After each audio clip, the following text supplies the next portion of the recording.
9장 1절을 한 절을 더 읽고 말씀을 듣겠습니다. 너희는 예루살렘 거리로 빨리 다니며 그 넓은 거리에서 찾아보고 알라. 너희가 만일 정의를 행하며 진리를 구하는 자를 한 사람이라도 찾으면 내가 이 성읍을 용서하리라. 아멘. 오늘 예레미야는 예루살렘 거리에 한번 나가봐라. 그 예루살렘 거리가 어디냐면 유대교 중심지입니다. 유대교 신앙으로 살아가는 유대인들이 최고의 신앙인들이 살고 있다라고 하는 예루살렘 거리에 가서 진짜 믿음으로 사는 사람 한 사람이라도 있으면 하나님이 보실 때 지금 예루살렘의 유대교 종교 신앙을 가지고 있는 사람들 가운데 하나님이 인정하실 수 있는 사람 몇 사람이 없다고요? 아니 그때 예루살렘의 인구는 상주 인구가 약 3만 명 정도 있습니다. 그 사람들이 다 유대교인들입니다. 그러면서 그들은 매주일 성전에 가서 예배를 드리고 그러면서 성전에 들어가면서 뭐라고 얘기하냐면 7장 4절 말씀 이것이 여호와의 성전이라 여호와의 성전이라 여호와의 성전이라 이러면서 우리 주여 삼창 하시잖아요. 그걸 거기서 하는 거예요. 성전에 들어가기 전에 3번 만세를 부르고 그리고 예배 끝나고 나오면서 성전을 향해서 3번 만세 부르고 이러면서 늘 성전 중심의 삶을 살고 있었던 그 사람들. 그런데 하나님이 보실 때는 인정할 만한 신앙인이 몇 명이나 있다고요? 한 사람도 없다 그 말입니다. 자, 어떻게 보면 안타까웠고 가슴 아픈 이야기인데 이 이야기가 지나간 이스라엘의 그 시대의 신앙의 이야기가 아니라 오늘 우리 시대의 우리의 이야기라고 하는 말씀을 기억하시면서 과연 하나님 앞에 인정받기 위해서 우리가 어떻게 신앙생활을 해야 될 것이냐. 왜 예레미야는 예루살렘을 향해서 이렇게 보고 있느냐라고 하는 얘기입니다. 오늘 이 예레미야는 원래 이 아나돗 출신이에요. 아나돗 출신이라는 말은 여러분 아나돗이 어떤 곳이냐면 파문당한 제사장들이 모여 사는 동네가 아나돗이에요. 그러니까 이 예레미야는 제사장의 후손입니다. 신앙으로 사는 사람들 중에 대표자, 그 당시는 대제사장이죠. 그 제사장 가문의 예레미야가 지금 하나님의 말씀을 들으면서 우리에게 지금 하시는 이야기입니다. 그럼 파문당한 아나돗 사람들 가운데 그 사람들은 어떻게 살고 있느냐라고 하는 것을 우리가 감히 짐작할 수 있습니다. 어떻게 보면 몰락한 제사장 가문 출신입니다. 제사장 출신은 출신인데 파문당하거나 아니면 몰락한 제사장의 그 가정 출신입니다. 그런데 오늘 이 예레미야가 보는 환상은 이스라엘이 멸망하기 50년 전에입니다. 50년 전에 이사야, 예레미야, 호세아 이런 분들이 예언하던 시대에 예언하던 예언자인데 이때가 이스라엘의 최절정기입니다. 이스라엘이 정치, 경제, 사회, 문화적으로 볼 때 가장 잘 살 때입니다. 제일 잘 살 때, 가장 번영을 누리고 있을 때 하나님이 그들을 보셨더니 신앙이 있는 사람이 몇 명이나 있다고요? 몇 명이 있어요? 아니 여러분 그 동네가 어떤 동네인데요? 유대교라고 하는 그 사회, 예루살렘이라고 하는 사회는 종교 도시입니다. 신앙이 아니 하나님이라고 하는 이름을 부르지 않고서는 살 수 없는 동네가 예루살렘이에요. 그런데 오늘 하나님께서 예레미야를 통해서 하시는 말씀이 예레미야야, 내가 빨리 예루살렘 거리로 한번 다녀보아라. 그 다녀본 그 가운데서 바르게 사는 사람, 바른 믿음으로 살아가고 있는 사람 한 사람만 보면 내가 이 나라를 멸망시키지 아니할 것이다. 여러분, 이 이야기는 참 기가 막힌 이야기예요. 오늘 에레미야는 주로 활동할 때가 요시야 왕 때 활동하는데 남유다 16대 왕 때입니다. 그때부터 요시야, 여호아하스, 여호야긴, 여고야, 시드니야 이 왕들 동안에 약 40년 동안 예언자로서 활동을 합니다. 그런데 예레미야가 하는 말을 그 시대의 사람들은 어떻게 들었냐면 미친 사람이 애치는 소리라고 들었습니다. 왜냐하면 여러분 지금 나라가 평안하고 잘 살고 경제적인 부를 누리고 있는데 웬 사람이 나타나서 너희가 하나님 앞에 회개하지 아니하면 하나님이 이 성을 멸망시킨다고 했다고 여러분 그 얘기를 들을 때 정상으로 듣겠어요? 미친 사람으로 듣겠어요? 그러니까 예레미야가 벌거벗고 소가 매는 멍에 여러분 아시죠? 멍에를 메고 예루살렘 성을 활보합니다. 그러면서 사람들에게 뭐라고 얘기하냐면 너희가 회개하지 아니하면 하나님이 이렇게 너희들을 그 모습이 무슨 모습이냐면 나라가 전쟁에서 지면 전쟁 포로를 끌고 갈 때 그렇게 끌어갑니다. 옷을 다 벗겨서 사람들끼리 쇠사슬로 손을 묶든지 발을 묶든지 멍에를 매서 쭉 그냥 굴비 엮듯이 엮어가지고 그렇게 끌어가는데 그것이 너희의 모습이 될 것이다 그 말입니다. 아니 지금 나라가 이렇게 평안한데 망한다고 무슨 소리를 그렇게 하고 있느냐. 여러분이 그러면서 한 사람도 에레미야의 말에 귀를 기울이지 않습니다. 그런데 이렇게 예레미야가 예언하고 있을 때 그 중동에 변화가 생기는데 어떻게 변화가 생기냐면 아수르가 지배를 하다가 바벨론으로 시대가 넘어갑니다. 느부갓네살 왕이 바벨론을 왕이 되어서 그쪽 근동 지역을 통일하는 최대의 그 어떤 큰 제국을 형성해서 이제는 아수르 시대가 지나가고 바벨론 시대가 다가왔습니다. 이 바벨론 세계가 되어져 가고 있는 그 모습을 지금 보는데 그 당시 이스라엘은 애굽이나 아니면 아수르를 의지하면 태평하게 살 수 있을 것이다 라고 생각했습니다. 그때 이사야가 뭐라고 얘기하냐면 너희는 애굽도 의지하지 말고 아수르도 의지하지 말라. 여러분 그러니까 또 이 이사야를 또 뭐라고 불러요? 정신 나간 사람이에요? 온전한 사람이에요? 이사야도 여러분 그래서 벌거벗고 이 예루살렘 성을 또 활보하잖아요. 자, 이렇게 지금 이사야나 예레미야나 이런 분들이 활동하시면서 보고 있는 것은 그 당시 그들의 마음의 상태가 하나님하고는 전혀 상관이 없어요. 교회는 와요. 예배는 드려요. 성경도 읽어요. 기도도 다 해요. 그렇지만 하나님이 보실 때 받아들일 만한 것이 하나도 없다 그 말입니다.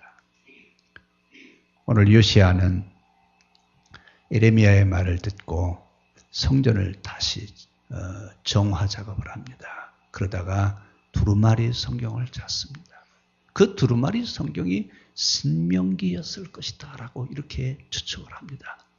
신명기의 말씀을 보니까 너희가 너희 안에 삶과 죽음, 사는 것과 죽는 것이 너희 앞에 놓여 있는데 너희는 죽음을 선택하지 말고 너희는 사는 것을 선택하라. 이러면서 신앙의 온전한 결단을 요구하고 있습니다. 그래서 이 요시야가 개혁을 하면서 그 당시 그 바벨 이단 종교들을 전부 다 화장실로 만들어 버렸어요. 그래서 여러분 아합 종교가 있는 이런 바알 종교를 다 청산한 것 같았는데 그게 하나의 순간으로 끝나고 말았습니다. 지속적인 개혁이 일어나야 되는데 하나의 순간으로 끝나버렸습니다. 그리고 나서 요시야가 전투를 하다가 전사를 합니다. 이러고 나서 이제 바벨론이 이제 지배를 하는데 이때 이 바벨론 시대가 되어지는 것을 보면서 예레미야가 뭐라고 얘기하냐면 바벨론에게 저항하지 마라. 우리가 그들에게 저항해봤자 우리는 그들과 대항할 수가 없다. 아니 여러분 나라를 지키려고 하는데 바벨론에게 아예 항복하라 그 얘기예요. 싸워봤자 싸울 힘이 없다. 우리는 그들과 싸울 제비가 안 된다. 그러니까 빨리 항복하라. 이러니까 사람들이 뭐라고 그래? 아니 나라가 지금 망하게 생겨서 나라가 쳐들어온다는데 항복하라고? 이 사람은 매국노 아니냐 말이야. 나라를 팔아먹으려고 하는 그런 매국노 아니냐? 이러면서 반역자와 매국노로 오해를 해서 예레미야가 하는 말을 들으려고 하지 않습니다. 이러니까 예레미야가 벌거벗고 멍에를 메고서 예루살렘 거리를 활보합니다. 너희가 회개하지 아니하면 이렇게 하나님께서 너희를 만들어 놓을 것이다. 이러면서 예루살렘의 멸망을 선포하면서 이 예레미야는 평생 눈물과 통곡으로 살아갔습니다. 저항하지 마라. 이제 하나님께서는 다 결정해 놓으셨다. 그러나 아직 하나의 희망이 있다면 너희가 지금이라도 회개하고 돌이키고 하나님이 원하시는 그 뜻대로 살기만 하면 하나님의 그 뜻을 그 계획을 변경시켜 주실 것이다. 그런데 여러분 그들은 지금 뭐라고 생각하고 있어요? 신앙생활을 잘하고 있다고요. 아유 얼마큼 우리가 신앙생활을 잘하고 있는데 뭘 회개하라고 그래? 예레미야가 지금 얘기하는 것은 예레미야 개인의 생각이 아니라 하나님께서 예레미야에게 보여주신 사건, 하나님께서 예레미야에게 들려주신 것을 지금 얘기를 하고 있습니다. 어디에 나오냐면 4장 20절에 그 말씀이 있습니다.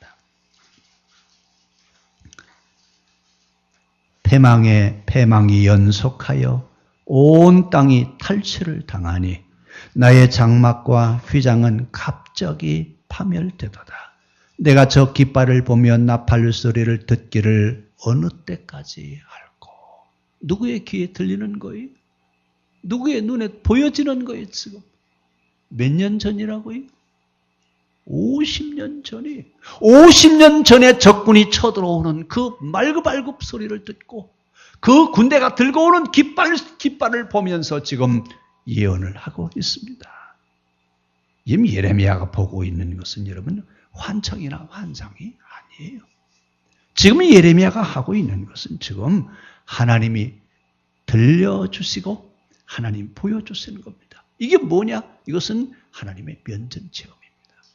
하나님의 면전에 가서 하나님의 천상예의에 참여한 예레미야에게 하나님이 지금 보여주는 소리인데 그 말발굽 소리에 의해서 바벨론에서 지금 쳐들어온 그 군대들이 말발굽 소리가 내 귀에 들려오는데 이 나라가 지금 저 말발굽 소리에 망하게 될 것이다. 저 소리가 들려오지 않았으면 좋겠다 그 말입니다.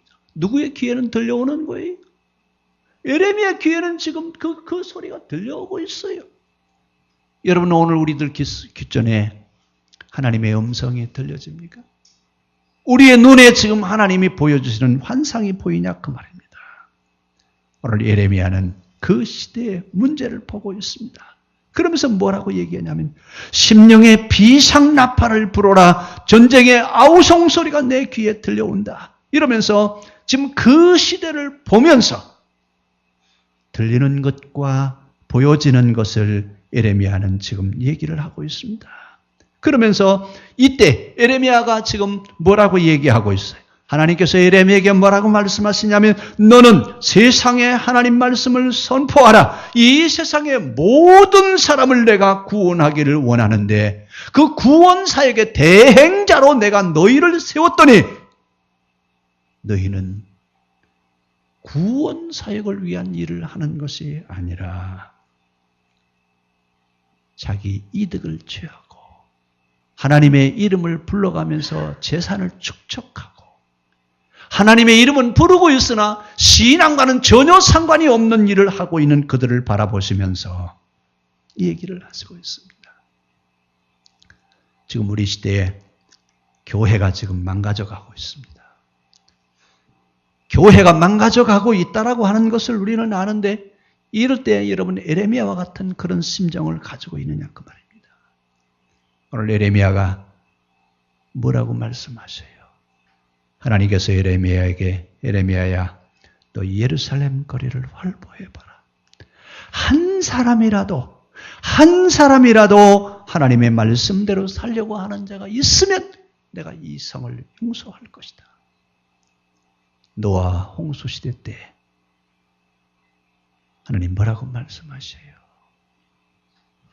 소돔과 고모라 성이 멸망할 때 롯에게 뭐라고 말씀하시죠? 아브라함에게 뭐라고 말씀하세요? 이 성에 하나님 뜻대로 사는 사람 몇 사람만 있으면요? 10사람만 있으면 이 성을 멸망하지 않겠다고 그랬는데 롯도 그 성을 등지고 등 돌리고 나오니 소돔과 고모라 성이 멸망할 때에 그 성에는 하나님의 뜻대로 살려고 하는 사람 한 사람도 없었습니다.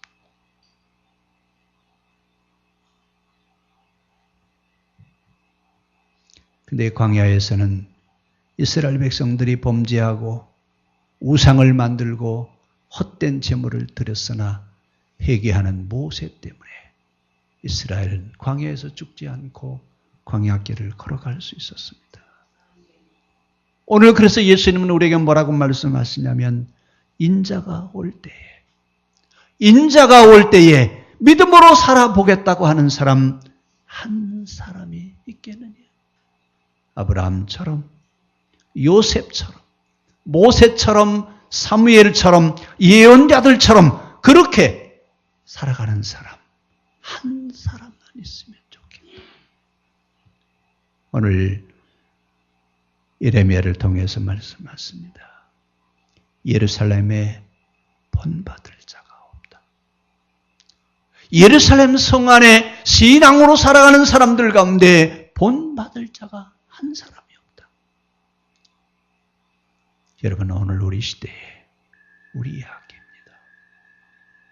교회에 사람들은 많이 모이죠. 대형 교회들은 막 몇만 명씩 모입니다. 주님은 그 사람 숫자를 세지 않습니다. 얼마나 교회가 크냐 하나님 그것도 보시지 않습니다. 몇 사람이 모였느냐가 중요한 것이 아니라 그 가운데 하나님을 신뢰하면서 하나님 말씀대로 살아보려고 하는 사람 한 사람이 있느냐, 본받을 사람 한 사람이 있느냐라고 하는 이야기입니다. 여러분 오늘 우리는 이 시대를 살려낼 수 있는 일을 감당할 수 있는 사명자의 삶을 살아가기를 바랍니다. 믿음과 의와 사랑을 저버리고, 이 말은 무슨 얘기예요? 신앙의 형식은 가지고 있으나 신앙의 정신은 없어졌다 그 말입니다. 신앙의 형식은 가지고 있으나 신앙의 정신은 잃어버리고 있는 우리 기독교를 향해서 지금 하시는 말씀입니다. 예배가 없습니까? 얼마나 예배를 잘 드립니까? 웬만한 교회는 파이프 오르간 다 갖다 놓고 여러분 성가대 관현악단 갖다 놓고 예배를 드리면서 얼마나 사람들이 웅장한 예배를 드린다고 생각하고 있습니까? 얼마나 거룩한 예배를 드린다고 생각하고 있습니까? 그러나 하나님이 보실 때는 본받을 만한 신앙인이 한 사람도 없다고 탄식하시고 있습니다.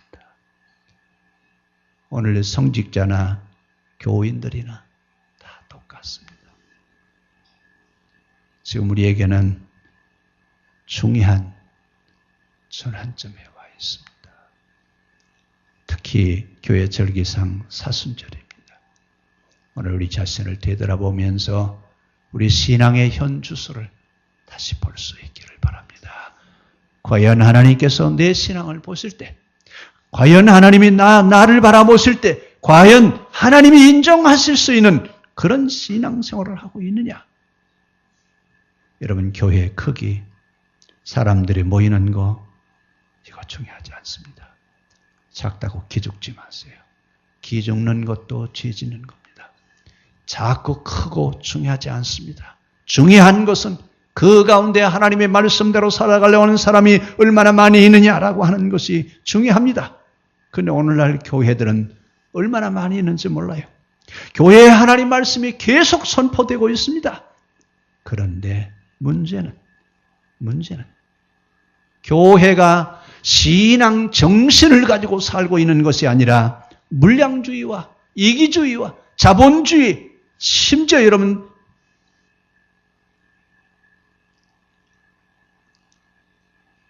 신앙주의의 지배를 당하고 있습니다.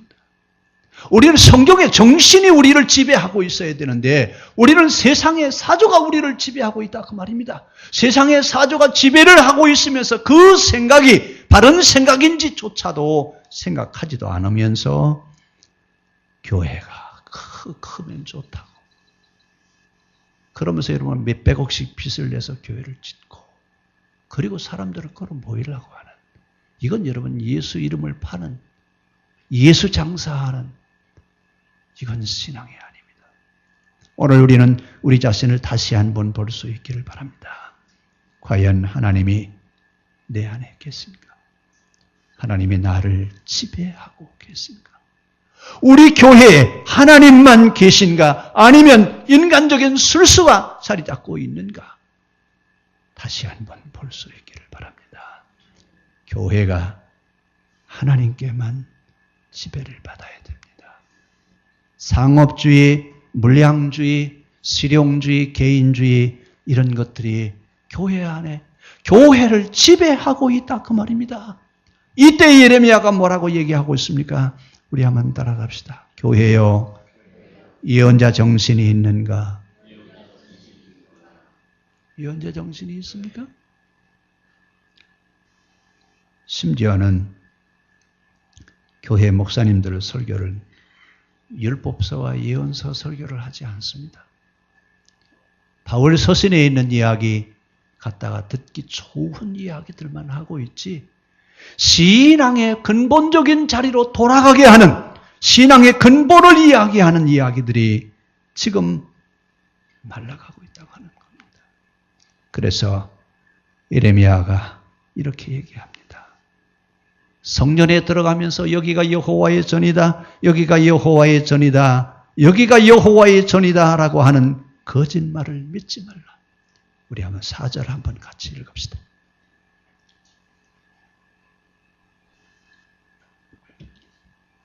너희는 이것이 여호와의 성전이라 여호와의 성전이라 여호와의 성전이라 하는 거짓말을 믿지 말라. 무슨 말을 믿지 말라고요? 아니 여러분 지금 예배를 드리러 교회에 들어오면 뭐부터 해야 되는데요? 성전 문 앞에 서서 뭘 하고 있어요? 여기가 여호와의 전이다. 여기가 하나님의 집이다. 여기가 하나님의 집이다. 만세를 부르고 들어오는 그 사람들 옆에 서서 예레미야가 뭐라고 하고 있어요? 여러분 영화 밀양을 보신 분 보셨어요? 거짓말이래요. 그 거짓말에 너희는 속지 말라 그 말입니다. 오늘 성전에 들어오고 나아갈 때 3번씩 여러분 이 말씀을 외칩니다. 뭐라고요? 여기가 여호와의 전이래요. 누가 감히 하나님의 집을 더럽힐 수 있고 누가 감히 하나님의 집을 망하게 할 수 있느냐 그 말입니다. 그러면서 경배와 예배를 바로 드리면 하나님은 이 나라를 견고하게 지켜주실 것이다. 이때 예레미야가 하는 말입니다. 길과 행위를 바르게 해라. 똑바로 믿어라 그 말입니다. 여러분들의 삶의 태도가 달라지지 않고서는 변화된 생활을 하지 않고서는 그 신앙은 거짓말이라 그 말입니다. 오늘 우리의 신앙은 참 신앙이기를 원합니다. 예루살렘 거리에 본받을 만한 신앙인이 있느냐고 주님 탄식하되 오늘 우리는 이 시대를 이끌어갈 수 있는 신앙인으로서의 삶을 살아갈 수 있기를 바랍니다. 오죽하면 예수님은 예루살렘 성전에 올라가셔서 뭐라고 말씀하셨어요? 너희가 하나님이 계신 집을 강도의 소굴로 만들었다. 너희가 하나님의 집을 강도의 구렬로 만들었다. 여기가 하나님의 집인데 여기가 하나님이 계신 곳인데 이러면서 너희는 성전에서 나가기만 하면 도둑질하고 살인을 저지르고 간음하고 거짓 맹세하고 바알의 제물을 바치고 자기 자신을 속이고 있으면서도 너희는 하나님 안에 있다고 이야기하느냐? 너희는 하나님의 집을 강도의 굴을요 만들어 놓았다. 차라리 너희가 그러지 말고 정직하게 살아라. 정직하게 살아라. 빈민과 고아와 과부들을 불쌍히 여기고 그들을 도와주는데 오히려 그들을 이용해서 돈벌이 하고 있고 죄 없는 자를 죽여서 피 흘리게 하고 있고 탐욕과 쾌락을 위해서는 이방인들의 신전을 쫓아다니고 있고 이 얘기는 여러분 무슨 얘기냐면 이방 신전에 제사를 지내러 가면 여러분 인간의 쾌락을 누릴 수가 있어요. 그러니까 성전에 와서는 누릴 수 없는 것들을 어디 따라가 다니는 거예요? 이방 신전에 가서 제사를 드리면서 인간의 쾌락을 누리고 있는 겁니다. 이래서 예레미야가 말합니다. 온갖 제약이 나오는 생활을 청산해라. 성전에 들어와서 뻔뻔스럽게 우리는 구원받았다라고 하는, 우리는 선민이라고 하는 이런 말 하지 마라. 너희는 강도의 구렬로 만들었고 너희는 강도의 무리와 똑같아. 여러분 참 어떻게 보면 너무 격하게 이렇게 말씀하시는 것 아니냐 이러면서 하나님의 이름으로 이익을 챙겨 먹지 말아라. 이런 성전을 내가 부셔버리겠다. 죄만 지게 하는 성전 내가 너희를 다 쫓아버리겠다. 교회가 여러분 과연 오늘날 이 말씀이 교회 안에 선포되어지는 이런 안타까움이 우리 세대에 오지 않기를 바랍니다. 중요한 것은 교회 강단에서 설교하는 목사님들의 설교가 율법서와 예언서가 선포되어져야 됩니다. 그런데 여러분 예언서 설교를 하는 강단이 그렇게 많지 않습니다. 이래서 예레미야가 눈물로 간청합니다. 하나님, 저들을 좀 듣게 하시고 저들이 깨닫게 하여 주십시오. 이것을 예수님은 설교 끝나고 하시는 말씀이 뭐라고 말씀하세요? 귀 있는 자야 듣고 깨달을지어다. 예레미야가 예언했던 예언자들이 예언했던 시대나 예수님이 활동하던 시대나 지금 우리가 살고 있는 시대나 별 다르지 않습니다. 말씀의 홍수 속에 살고 있습니다. 그런데 우리는 말씀을 들으려고 하지 않습니다. 왜요? 예배 드리고 가면 되니까요. 예배로 신앙생활을 대신 하지 않기를 바랍니다. 오늘 우리 하나님은 지금도 문 열어놓고 기다리고 계십니다. 마지막 순간까지도 바른 신앙으로 살아보겠다고 하는 사람들이 생기기를 기다리고 계시고 있습니다. 오늘 예레미야는 파국 선언을 하면서 뭐라고 얘기합니까? 하나님은 파국을 선언하시려고 하는 것이 아니라 돌아오기만 하면 받아주시려고 기다리고 계신 하나님이시다. 우리 하나님은 우리가 멸망하기를 기다리시는 하나님이 아니라 우리가 바른 신앙으로 돌아오기만 하면 언제든지 받아주시려고 하는, 지금도 문 열어놓고 기다리고 계십니다. 망하지 말고 바른 신앙의 길로 돌아오라고, 이스라엘아 돌아오라고 주님 문 열어놓고 기다리고 계십니다. 우리 같이 기도하겠습니다.